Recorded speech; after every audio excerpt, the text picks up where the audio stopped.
안녕하십니까. 네, 한 주간의 시황을 리뷰하는 오프터마켓 시간이 돌아왔습니다. 저는 투자전략팀의 황산해 연구원입니다. 네, 안녕하세요. 기업분석팀 전채원 연구원입니다. 안녕하십니까. 네. 네, 저희가 이제 오프터마켓을 한지 이제 좀 됐죠. 한 네. 10회 10회 넘겼던 넘었던 것 것 같은데 같아요. 저희가 좀 새로운 시도를 한번 해봤습니다. 이거 맞습니다. 저희가 이 영상 기간이 시간이 꽤 긴데, 그러니까 시청자분들이 어느 부분에서 어떤 질문이 나올지를 좀 미리 아시면 좋을 것 같아가지고 저희가 미리 질문을 채원 씨가 질문을 하실 것들을 리스팅을 해서 보여드리고, 또 관심 있으신 분들은 그 부분을 가셔서 확인해 보시면은 좋지 않을까 해서 만들어봤습니다. 한번 보여주실 수 있을까요? 네. 계속해서 이 부분들이 저희가 이제 채원 씨가 이번 주의 시황을 읽고 좀 관심 있는 부분들을 질문을 주신 거죠? 그죠? 맞습니다. 이번 주에 가장 핵심이라고 볼 수 있는 것 같습니다. 제가 생각하기에는. 약간 좀 무례한 질문도 있는 것 같긴 한데 네. 그래서 이게 채원 씨가 이렇게 질문을 주시면은 제가 또 이렇게 좀 공부를 좀 하고 해서 답변을 준비를 하는데 질문들이 날이 갈수록 어려워지고 있어가지고 그런가요? 네, 많이 채원 씨 실력도 늘고 저를 조금씩 이제 골탕 먹이려는 그런 질문도 있는 것 같습니다. 한번 이번 주도 저런 질문들을 베이스로다가 한번 해보면 좋을 것 같고, 일단은 이제 보면은 ADP 고용 지수, 고용 지표들이 나왔으니까 맞습니다. 이런 부분들을 질문 주신 것 같고요. 지금 이슈가 있는 이제 LA랑 머스크와 그리고 트럼프와의 갈등, 이런 부분들, 그리고 WWDC는 제가 틀렸을 때 저렇게 한 거겠죠? 분명히 기대를 했거든요. 제가 저번 주에 네, 그렇고요. 스테이블 코인, 요새 좀 핫하긴 한데 참 다루기 어려운 주제라서 제가 한번 설명을 좀 잘 들어보도록 하겠습니다. 그리고 마지막은 주가 전망을 S&P 500이 더 치고 갈 수 있을 것인가에 대한 부분은 마지막에 한번 말씀드리도록 해보겠습니다. 네, 그러면 이제 개괄을 이런 식으로 하고 이제 바로 본격적으로 5일부터 이제 넘어가 보도록 하겠습니다. 네, 이날에는 또 아까 처음에 언급을 해주셨던 5월 ADP 고용지수도 나오고 또 ISM 서비스업 PMI도 나왔던 날이잖아요. 근데 이 두 지표 모두 다 컨센을 하회했던 움직임을 보였는데 또 이 부분에 대해서 좀 간단하게 코멘트 해주시면 좋을 것 같습니다. 그쵸. 안 좋게 나왔습니다. 일단 경기 지표 ADP 같은 경우에는 하드 데이터로 분류가 되고, 서비스업 PMI 같은 경우에는 뭐 기업 단에서의 좀 그런 우려들이 반영이 되면서 전반적으로 좀 경기 지표 단에서는 안 좋게 나왔던 것 같습니다. 채원 씨가 질문을 하실 부분이 이제 그 뒤에 나왔던 비농업 고용과 ADP 고용과의 차이 맞습니다. 맞죠? 네. 그쵸. 이게 좀 다르게 나왔었으니까. ADP는 컨센을 좀 많이 하회하는 모습을, 결과를 좀 보였는데, 이제 비농업 고용지수는 컨센을 좀 상회하는 모습을 보였잖아요. 그래서 같은 고용 지표임에도 다르게 결과가 나오니까 이걸 좀 어떻게 해석하면 좋을지를 잘 모르겠더라고요. 일단은 첫 번째로 짚고 넘어갈 부분들은 이제 컨센을 상회하고 하회하는 거에 대해서 반응을 할 때 중요하게 봐야 되는 부분은 컨센이 얼마인 것도 봐야 돼요. 그러니까 컨센을 상회하더라도 컨센이 낮으면은 뭐 그렇게 큰 영향이 없겠죠. 반대로 컨센을 하회하더라도 애초에 기대치가 높거나 했으면은 좀 그래도 충격이 덜 하겠고, 이런 부분들을 좀 고려하면 좋을 것 같고, 일단은 결과적으로는 일단 둘 다 그러니까 비농업 고용은 좀 잘 나왔던 것 같은데 잘 뜯어보면 그렇게 또 좋은 건 아니었어요. 왜냐하면은 이제 3월 수치는 좀 하향 조정되는 모습도 나왔고, 세부적으로 본다면은 실업률 같은 경우에도 계속 좀 올라가고 있는 모습이 나오기도 했었으니까 마냥 좋다고 볼 수는 없을 것 같습니다. 근데 이제 시황을 보시는 분들이 이제 ADP 고용도 있고 비농업 고용도 있는데 뭔 차이냐라고 하실 수 있을 것 같은데, 설명을 드리자면 일단 첫 번째로 가장 중요한 포인트는 집계하는 기간이 다릅니다. 그러니까 ADP 고용 지수 같은 경우에는 ADP라는 민간 기업이 집계를 하고요. 반면에 비농업 고용은 이제 노동통계청이 집계를 하는 정부의 공식 통계로 이제 보시면 될 것 같고, 또 이제 집계하는 방식도 다른데 ADP 같은 경우에는 ADP가 하나의 회사입니다. 이게 그 HR 솔루션 회사라고 보시면 될 것 같고, 그러니까 그들의 고객사로 있는 기업들의 급여 데이터를 정리를 해서 그런 부분들을 좀 하나의 고용 지표로 만들어내는 거고요. 반면에 비농업 고용 같은 경우에는 또 두 가지로 갈라집니다. 실업률이든 이런 부분들은 가계 조사를 통한 서베이를 통해서 하고요. 반대로 또 이제 비농업 고용 같은 부분들은 기업 단에서 급여를 통해서 조사를 하거든요. 근데 이 부분도 또 갈려집니다. 아, 많이 그러니까, 나요. 그 기업 단에서 나오는 비농업 고용은 월간 단위로 하는 거는 이제 12만 개의 기업이 샘플이고요. 근데 분기마다 한 번씩 하는 게 있는데 그거는 1,200만 개가 샘플이에요. 아, 네. 그렇기 때문에 비농업 고용이 자주 조정이 되는 겁니다. 이게 그 월간으로 나오는 거는 조금 러프하게 측정이 된 거기 때문에 많이 좀 조정이 되는 부분이 있어서 그런 부분들이 고용 지표를 볼 때 조심해야 되는 부분이라고 할 수 있을 것 같아요. 과거를 보자면은 이제 작년 8월에 대규모 조정이 발생하면서 고용단에서 좀 쇼크가 있었거든요. 그런 부분들도 이게 아까 말씀드린 분기 데이터가 매년 8월쯤에 연간 조정이 발생을 해요. 그때 대규모 고용 지표가 하향 조정이 된다 하면은 경제단에서 충격이 나올 수 있겠죠. 그런 부분들을 좀 이제 고용 지표의 특성이다라고 보면 좋을 것 같습니다. 맞습니다. 그래서 그 연구원님께서 말씀하신 것처럼 3, 4월 수치도 다 하향 조정되고 그래가지고 좀 조정 가능성이 있는 지표라고 보면 되는 거네요. 네, 그래서 비농업 고용 중에서 그 서베이 지표라고 했던 그 가계조사 부분에 네네. 대해서도 말도 많은데 서베이니까 안 좋은 부분들은 답변을 안 할 수도 있거든요. 그래서 그런 부분들에 대해서 좀 신빙성 이슈도 많이 발생을 하는 부분도 있고 그래서 좀 여러모로 참고를 할 때 조심해야 되는 지표 중에 하나이기도 합니다. 조정에 대한 부분들을 조심해야 돼요. 이후에 발생하는. 네, 그렇고 또 재미있는 부분은 이 ADP라는 기업 단에서 할 말이 좀 있는데 그런가요? 제가 좋아하는 스타일의 주식이기 때문에 이게 제가 그 해외 주식 대회에서도 그렇고 CME CME 있잖아요. 그게 기본적으로 저는 배당주를 좀 좋아하는데 배당주 중에서 엣지가 있는 종목들을 좋아해요. 근데 ADP 같은 경우가 기업들의 HR 솔루션이나 급여 데이터 이런 부분들을 관리를 해주는데 요즘에 또 AI나 이런 자동화와 함께 시너지가 발생하면서 주가가 좀 나쁘지 않은 상황에 있고요. 배당도 이제 한 2%대 나오는 그런 좀 안전한 수익과 향후의 미래 기술 도입에 따른 수혜를 볼 수 있는 그런 기업 중에 하나다라고 볼 수 있겠고요. 꽤 시총도 큽니다. 그럼. 네, 하나로 치면 한 200조 정도 되려나요? 거의 굉장히 크네요. 네, 많이 크죠. 네. 국장으로 들어오면 넘버 2 정도 될 수 있는 그러니까요. 사이즈인데 엄청 큰 규모의 회사이기 때문에 한번 관심 있으신 분들은 또 새로운 엣지를 원하시는 분들은 주목해 보시면 좋을 만한 그런 기업이니까 그러네요. 한번 깨알로 말씀드렸습니다. 좋은 포인트인 것 같습니다. 네. 네, 그래서 방금 말한 비농업 고용 지수에 이어서 9위를 넘어가 보면은 이날 또 그 트럼프와 머스크 갈등이 좀 본격적으로 장에 반영이 됐었던 시기인 것 같아요. 그래서 또 제가 또 궁금한 게 트럼프가 이제 머스크와 갈등을 또 만들기도 했고 이 다음 날 10일에는 또 LA에 군대를 좀 보내면서 갈등을 좀 더 격화시키는 그 모습을 보이기도 했잖아요. 그래서 이렇게 트럼프 대통령이 갈등을 만들어내는 이유에는 또 어떤 게 있을지를 좀 물어보고 싶었습니다. 그런 부분들 이게 두 번째 질문. 네, 맞습니다. 이제 트럼프가 이렇게까지 노이즈를 만들어내는 이유 중에 하나는 많은 언론들도 이런 부분을 주목하고 있긴 한데 트럼프 특유의 좀 주의를 환기시키고 시선을 돌리려는 시도이지 않나라고 보고 있거든요. 왜냐하면은 지금 감세 정책도 지금 난항을 겪고 있고요. 관세도 지금 진행 중이지만은 원하는 대로 가진 않는 것 같아요.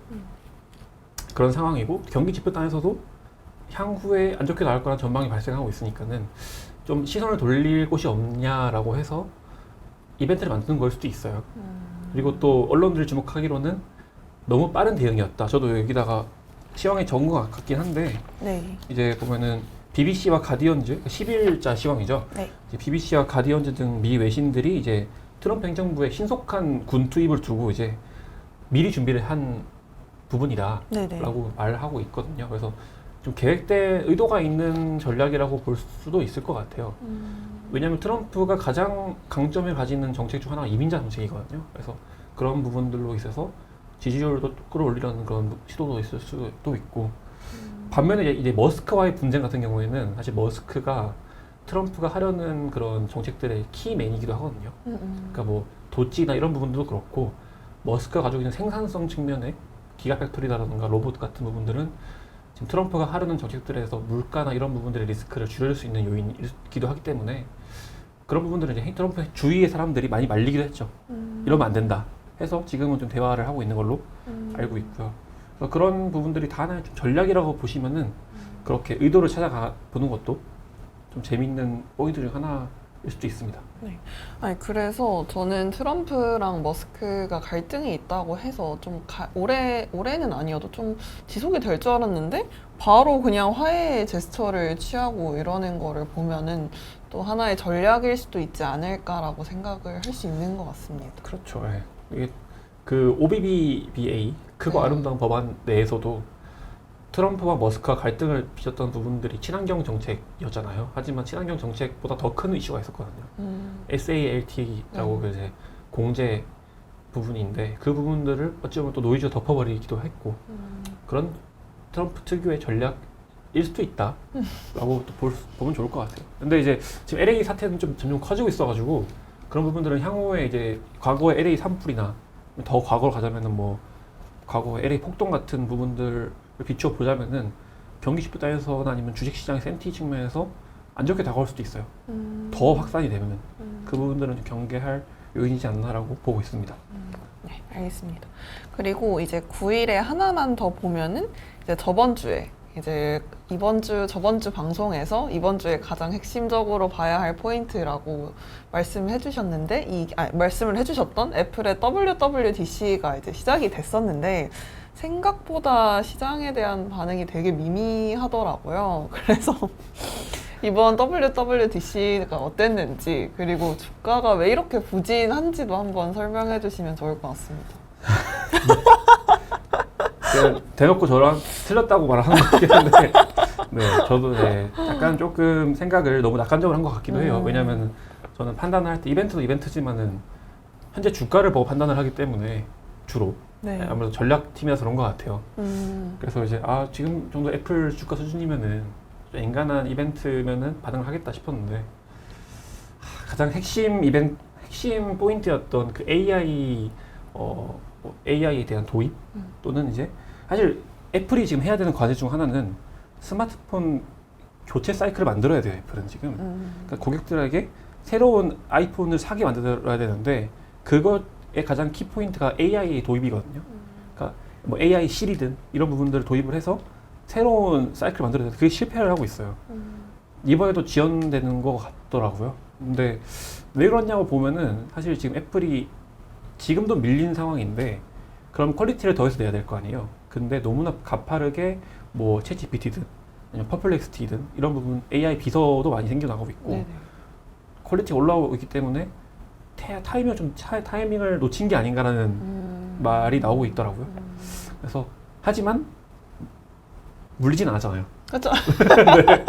주가가 이미 빠져 있었기 때문에 더 빠지진 않더라고요. 되게 이제 그냥 네. 이렇게 그래서 가더라고요. 여전히 그냥 잔잔한 채로 가고 있는 것 같습니다. 맞습니다. 애플 같은 경우에는 네, 그러니까 제가 주목하는 포인트는 낮은 주가고 반면에 낮은 주가에는 이유가 있었다라는 걸 보여줬던 이벤트인 것 같아요. 하지만 이런 종목들이 또 먹을 것도 많고 좋은 소식이 또 있을 수도 있잖아요. 그렇죠. 네, 그렇게 지켜보시기를 바랍니다. 뭐 지금이 기회일 수도 있다라는 뭐 의미로 말씀하시는 건가요? 빅테크 중에 제일 싸다고 할 수는 없긴 하지만 제일 덜 올랐으니까. 맞습니다. 네. 네.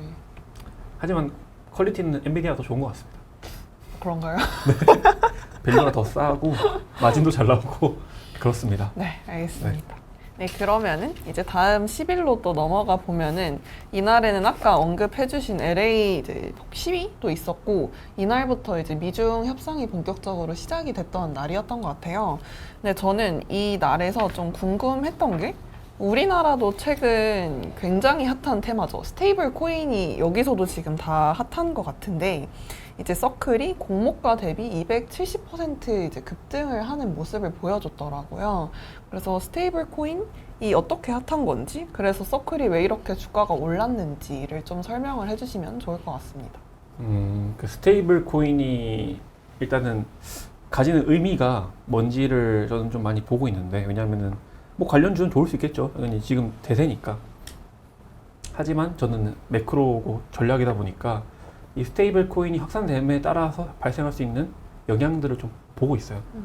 일단 스테이블 코인을 간략하게 설명드리면은 결국에는 이제 다른 자산과 연동을 시켜서 가격을 고정시켜 놓는, 안정화시켜 놓는 그런 가상화폐 자산이라고 보면 될 것 같고, 뭐 비트코인 같은 경우에는 이제 수요와 공급에 의해서 가격이 왔다 갔다 하지만은 그런 스테이블 코인 같은 경우에는 연동된 자산이 있기 때문에 가격이 안정적으로 유지가 되고 있습니다. 그렇기 때문에 이제 과거의 코인 시장에서 기대해왔던 역할을 할 수 있을 거다.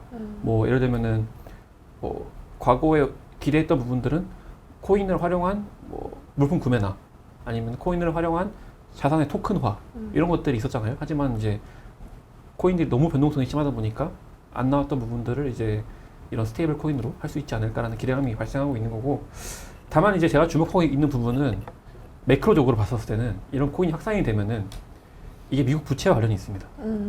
왜냐면은 미국이 부채 안으로 상향을 시키면은 국채를 발행할 거 아니에요. 네. 근데 이 스테이블 코인의 담보가 미국채입니다. 그러니까 국채 수요를 끌어당기는 요인 중에 하나이기 때문에 미국의 그런 부채 상향에 따른 금리 압박을 완화시킬 수 있는 요인이기도 하고요. 그 미국 하반기에 기대되고 있는 미국의 그 SLR 규제 완화와 함께 그런 부분들이 같이 진행되고 있는 부분이기도 하고, 또 이제 소비 측면에서 이런 스테이블 코인이 확산이 된다 하면은 가지고 있는 가상화폐 자산을 사용할 수 있는 거기 때문에 좀 더 소비에 진작이 될 수 있는 요인일 수도 있다 정도로 보고 있습니다. 매크로적 요인으로는. 그래서 좀 트럼프 대통령이 좀 스테이블 코인을 좀 옹호하는 입장을 보이는 그쵸. 건가요? 또 하나의 측면으로 보면은 통화나 아니면은 이제 유동성 공급에 대한 부분들을 연준만이 아닌 뭐 재무부나 행정부 안에서 판단할 수 있게 하는 거예요. 원래 연준이 이런 통화 정책을 활용했다 하면은 이 스테이블 코인이라는 하나의 또 다른 수단을 활용을 해서 시장에 유동성을 공급할 수 있는 거죠. 그래서 약간 각국의 중앙은행들이 별로 안 좋아합니다. 그럴 것 같은데요. 왜냐하면 좀... 권력이라 하긴 그렇고 역할을 그런 부분들을 분산시킬 수 있기 때문에 통화 정책의 유효성 측면에서는 좀 안 좋긴 하죠. 근데 이제 그만큼 큰 변화라고 저는 보고 있거든요. 그래서 아직까지는 좀 공부 중이긴 한데 왜냐면 이게 지금 이제서야 확산되는 거기 때문에 매크로적 요인들을 되게 경계할 필요는 있는 것 같아요. 네, 물론 이제 아직까지는 다들 공부하는 단계인 것 같고요. 새로운 변화인 것 같습니다. 그래서 저도 궁금해서 그냥 하나. 네. 너무 제가 딥하게 말을 한 것 같긴 한데 근데 또 관련주도 있어요. 이게 아까 뭐 지금 여기 서클 같은 부분들은 이제 스테이블 코인을 발행하는 그런 기업이잖아요. 네. 하지만 이 스테이블 코인을 활용을 해서 소비나 거래를 더 활성화시키려는 움직임이 나오고 있는 기업들이 있거든요. 페이팔이나 스트라이프 같은 그런 거래 플랫폼이나 금융 서비스 기업들도 수혜를 볼 수 있지 않나. 그리고 페이팔도 쌉니다. 제가 또 싼 거를 좋아하니까. 그렇죠. 그래서 우리나라도 좀 그런 간편 결제 쪽의 종목들이 좀 많이 오른 걸로 저도 맞죠. 알고 있습니다. 역시 네. 금융 담당이셔서 잘 아시는군요. 네, 팔로업을 좀 하고 있죠. 네. 그래서 마지막으로 오늘 시황을 한번 보면은 오늘도 좀 NFIB 이제 소기업 낙관 지수도 좀 컨센을 상회하는 모습을 보이기도 했고, 이제 세계은행이 경제 성장률 전망치를 좀 하향 조정했던 것도 나왔던 것 같아요. 근데 저는 좀 오늘 중점적으로 보고 싶은 거는 저번 주인가요? 저번 방송에서 S&P가 6천을 넘을 수 있을 것 같다. 6천을 넘기 직전이다. 라고 언급을 해주셨는데 이미 넘었잖아요. 그래서 넘었다 하긴 애매하긴 한데 그래도 맞다 있죠. 조금 넘어. 그랬는데 이제 시황에 써주신 것처럼 이제 신고가 돌파를 얼마 남지 않았더라고요. 그래서 신고가 돌파가 과연 가능할지 어떻게 생각하시는지 또 한번 여쭤보고 싶었습니다. 매우 난감한 질문이긴 한데 그래도 좀 생각을 말씀드리면은 아무래도 확률적인 측면에서는 좀 제한적이지 않나라고 보고 조심스럽게 근데 왜냐하면 이제 당장 이런 시장 환경을 보자면은 안 좋은 게 더 많다고 볼 수 있어요. 뭐 단순화시켜서 주가를 판단하는 요인들이 뭐 유동성이나 돈의 공급 아니면은 뭐 기업의 실적 또는 경기의 상황 이런 식으로 구분한다 하면은 다 안 좋잖아요 지금. 네, 맞아요. 뭐 유동성 같은 부분에서는 미국이 부채 한도에 뭐 감세 아닌 이렇게 미국이 부채 이슈를 겪고 있고 기업 실적 같은 경우에는 지금 관세 영향을 흡수를 하면서 다음 분기 실적이 잘 나올지도 모르는 상황이고 경기는 다들 뭐 다 아시다시피 다들 지금 경계를 하고 있는 상황이잖아요. 네. 좋은 상황은 아닌 것 같긴 한데 한 가지 이제 조금 기대 요인을 말씀드리면은 트럼프 정부가 이제 관세나 감세에 대한 그런 정책적인 안정화를 달성을 한다면은 그 다음 스테이지는 투자거든요. 이 기업 단에서도 좀 상황이 안정화됐었을 때 그동안 미뤄왔던 투자를 다시 진행을 하고 트럼프 정부가 추진을 하고 있는 규제 완화나 아니면 금융권에 대한 힘을 실어주는 정책들 이런 부분들이 다 투자를 유발하는 거기 때문에 그렇게 될 수 있다면 또 다시 또 사이클이 돌 수 있지 않을까라고 보고 있고요. 또 중동에서 그때 기억하시죠? 트럼프가 중동에서 따왔던 AI 관련 투자들. 네. 그리고 사실 뭐 AI에 대한 그런 뭐 이런 경기 이런 게 아니라 정말 구조적인 전환 같은 거는 매우 빠르게 되고 있잖아요. 로봇도 성장을 하고 있고 AI도 어마무시한 속도로 성장을 하고 있으니까는 그런 부분들과 투자가 맞닿아진다면은 또 갈 수 있겠죠. 네. 근데 이제 그거는 좀 안정화되는 게 먼저가 아닌가. 이러한 관세나 이런 불확실성이 그래야 기업들이 투자를 할 거 아니에요. 그렇죠. 네. 근데 그러면 아까 말씀하신 것처럼 좀 많은 요소들이 좀 안 좋은 상황인데 이렇게 좀 계속 오르고 있는 이유는 뭔가요? S&P가? 기대감이 아닐까요? 그러니까 지금 뭐 다 사실 금리도 지금 이렇게까지 높은 상황인데도 오르는 이유가 뭐 기대감도 있고 아니면 트레이딩 관점에서 보면은 이제 뭐 추세적인 쇼커버링 얘기도 나오고 있는 부분들이 시장의 기대보다 증시가 잘 가고 있으니까는 계속해서 거기서 이제 매수 물량이 쌓이고 있는 것도 있고 관세도 사실 트럼프가 원래는 보편관세 10%가 워스트 시나리오였지만은 트럼프의 이런 어찌 보면은 가스라이팅에 의해서 베스트 시나리오가 되어버렸잖아요. 네. 이런 관세에 대한 기대감도 어느 정도 반영이 되었다고 볼 수 있을 것 같고요. 사실 뭐 생각해보면 엔비디아 실적 잘 나왔잖아요. 아, 맞습니다. 엔비디아나 이런 주도주들이 끌고 가는 부분도 있어요. 네. 다양한 요인들이 좀 작용하는 게 아닌가 복합적으로. 네. 저는 그래서 S&P가 돌파할 수 있을지를 또 좀 한번 지켜보도록 하겠습니다. 그래서 저한테 책임을 많이 넘기시는 것 같은데. 네, 그래서 이제 오늘 방송은 또 여기까지 하는 걸로 하고 또 그 다음 주에 또 어떤 부분을 좀 집중적으로 보면 좋을지 언급해 주시면 좋을 것 같습니다. 일단은 일단 오늘 밤에 CPI 나오는 것도 이제 지켜봐야 되고요. 왜냐하면 이제 다음 주 FOMC가 또 있잖아요. 그래서 CPI 그런 판단에 있어서 혹여나 CPI가 튀게 되면은 더 매파적인 스탠스가 나올 수도 있을 것 같기도 하고요. 반대로 CPI가 안정적으로 나오게 된다면은 또 트럼프 행정부에서 금리 인하 왜 안 하냐 이런 노이즈가 발생할 수도 있으니까는 그런 부분들도 좀 지켜보면 좋을 것 같습니다. 네, 알겠습니다. 그러면 다음 주는 뭐 CPI나 이런 부분들이 어떻게 나오는지를 또 한번 살펴보기 위해 저희는 또 다음 주에 찾아뵙도록 하겠습니다. 지금까지 본격 시황 토크쇼 오프 더 마켓이었습니다. 마켓이었습니다. 감사합니다.